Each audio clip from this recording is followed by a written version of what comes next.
आज के वीडियो में हम सीखेंगे कि फार्मा से ब्लाउज कटिंग कैसे किया जाता है। तो यहाँ पे हम कटोरी कट ब्लाउज कटिंग कर रहे हैं फार्मा से। ये फार्मा हमने खुद अपने हाथ से घर पे ही बनाया है। तो यहाँ पे फार्मा के मेजरमेंट के अनुसार हम 1/2 इंच लंबा बढ़ा के कटिंग करते हैं। तो चलिए वीडियो में आगे बढ़ते हुए ब्लाउज कटिंग करना सीखते हैं। तो ब्लाउज कटिंग करने से पहले आप सब लोग को राधे राधे, जय श्री कृष्णा। कैसे हैं आप लोग? आई होप कि आप लोग अच्छे होंगे, मस्त होंगे, स्वस्थ होंगे और अपने अपने कामों में व्यस्त होंगे। तो यहाँ पे हम ब्लाउज कटिंग करेंगे, 2 ब्लाउज कटिंग करेंगे और स्टिचिंग करेंगे। आप लोग के सामने वीडियो में बने रहिएगा। यहाँ पे हम ब्लाउज कटिंग करना और स्टिचिंग करना दोनों बताएंगे आप लोग को।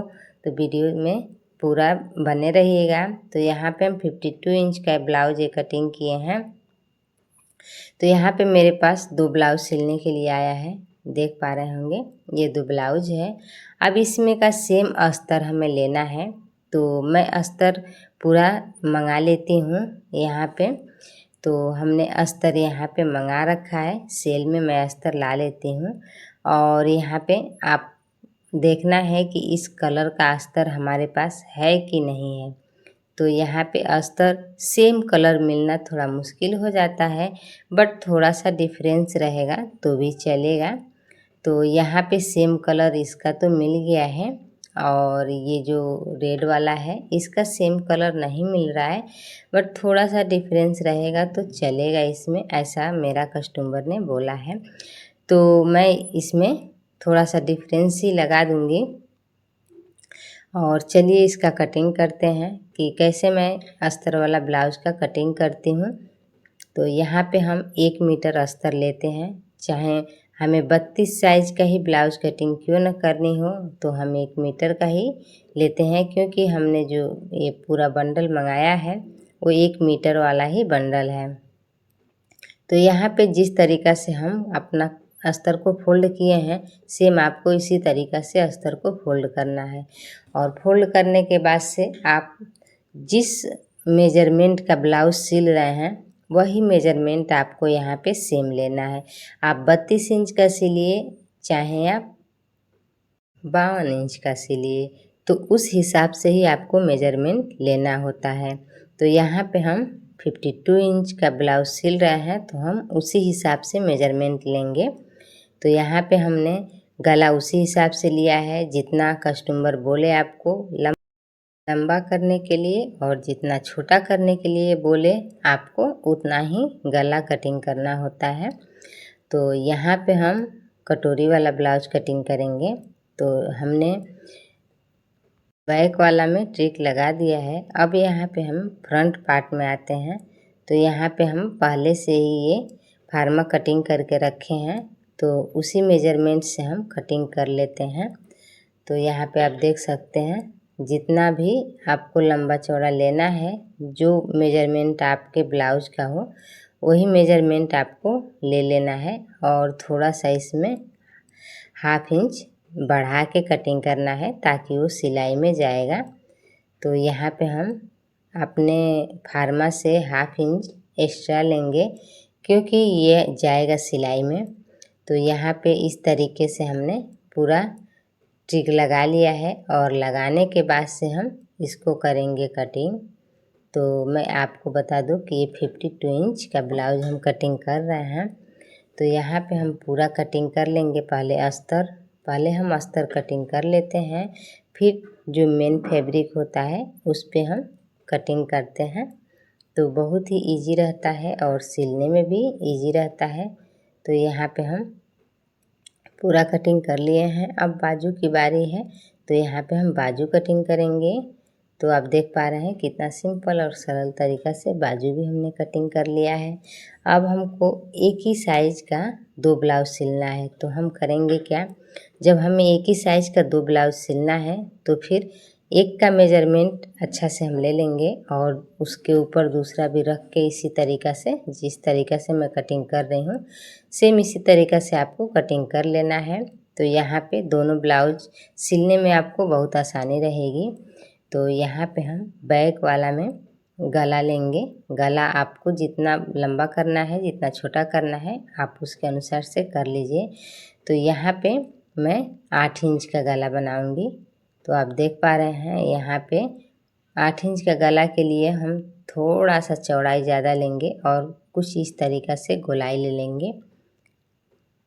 अब इसको हम कर लेंगे कटिंग। कटिंग करने के बाद से जो गले से कपड़ा निकला हुआ है उसको बिल्कुल नहीं फेंकेंगे, क्योंकि बटन पट्टी और कच पट्टी में वो काम आ जाता है। तो यहाँ पे अब हमें टक्स लगाना है। तो यहाँ पे 4.5 इंच 5.5 इंच आप टक्स लगा सकते हैं। तो यहाँ पे ब्लाउज़ सिलने के बाद भी उसका मेजरमेंट हम देख लेते हैं कि परफेक्ट है कि नहीं है। तो हम सिलने के बाद भी उसका मेजरमेंट पूरा देखते हैं। तो यहाँ पे हमने देखा तो मेरा मेजरमेंट के अनुसार से परफेक्ट सिलाई हुआ था। अब यहाँ पे थोड़ा थोड़ा टक्स लगा लेंगे और इसके बाद से अब गला रेडी करेंगे। तो गले पे पहले तो हम ऐसे एक कच्ची धागा चला लेंगे ताकि गला हमें बनाने में कोई दिक्कत ना आए।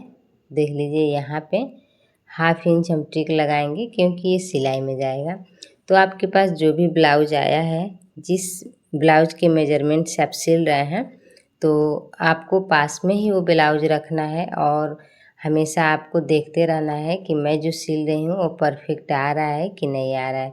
आप सिलाई करते समय टिक लगा लीजिए कि यहाँ यहाँ हमें सिलाई लगाना है, तो आप बहुत ही अच्छा से ब्लाउज सिल के रेडी करेंगे।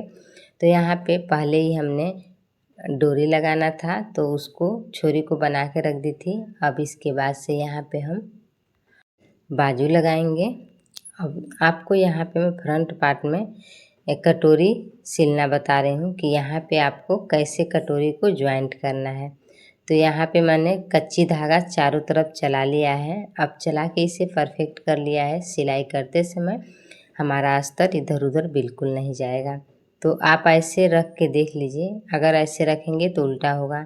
तो ऐसे रख के आप देख लीजिए कि आपका दोनों जो कटोरी है वो परफेक्ट गला उसकी कटिंग हुआ है कि नहीं। तो ऐसे रखने से हमें पता चल जाता है कि मेरा परफेक्ट कटिंग हुआ है। अब कुछ इस तरीक़ा से हमें अपना कटोरी बना लेना है, जिस तरीक़ा से मैं यहाँ सिलाई कर रही हूँ। बस इसी तरीक़ा से आपको दोनों में टक्स लगा के कटोरी तैयार कर लेना है। और कटोरी जब तैयार हो जाए तो आपको इसमें सिलाई कर देना है। आप हमेशा इस बात का ध्यान रखें, जब भी कटोरी सिलें तो आप गले की तरफ से सिलना शुरू करें, नीचे की तरफ से बिल्कुल नहीं सिलें। हमेशा कटोरी ज्वाइंट करते समय गले के तरफ से ही कटोरी ज्वाइंट करना होता है। अब इसमें आपको लगा लेना है डबल सिलाई। डबल सिलाई लगा लेने से सिलाई मजबूत रहता है। तो यहाँ पे नीचे हम पट्टी लगाएंगे। इस पट्टी में भी लगाते समय आपको ध्यान देना है कि हमारा पट्टी जो है दोनों बराबर सिलाया है कि नहीं। कई बार अस्तर नीचे ऊपर हो जाता है तो बहुत परेशानी होती है। ये बात वही समझ पाएंगे जो हमेशा सिलाई करते हैं। तो यहाँ पे हम बहुत ही सावधानी से इसमें पट्टी को ज्वाइंट कर लेंगे, ध्यान रखते हुए कि नीचे का कपड़ा बिल्कुल नहीं छूटे। तो इसी तरीक़ा से हमने पूरा ज्वाइंट कर लिया है। और ज्वाइंट करने के बाद से हम इसको पलट लेंगे और एक सिलाई और इसके ऊपर से आप चाहें तो लगा सकते हैं। अब यहाँ पे मैं खोल इसलिए रही हूँ कि यहाँ पे थोड़ा सा मेरा जो वाला बटन पट्टी जो है थोड़ा सा बड़ा हुआ है। तो हम देखेंगे तो देखिए थोड़ा सा यहाँ बड़ा दिख रहा है। तो अभी यहाँ से हम थोड़ा सा सिलाई लगा लेंगे तो परफेक्ट हो जाएगा।